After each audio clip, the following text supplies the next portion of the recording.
శ్రీదేవి భూదేవి సమేతంగా కొలువుతీరిన మహిమాన్విత క్షేత్రం వాడపల్లి. 7 శనివారాల వెంకన్న గోవింద గోవింద.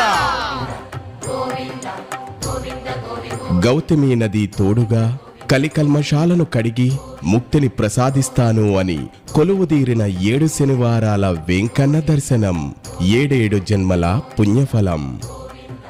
ఇక్కడ వనమాలాధరుడు అయిన శ్రీ వెంకటేశ్వరుడు శంఖ చక్రాలతో కటిహస్తానికి బదులుగా గదాధారుడై కౌమోదకిని ధరించి కానవస్తాడు.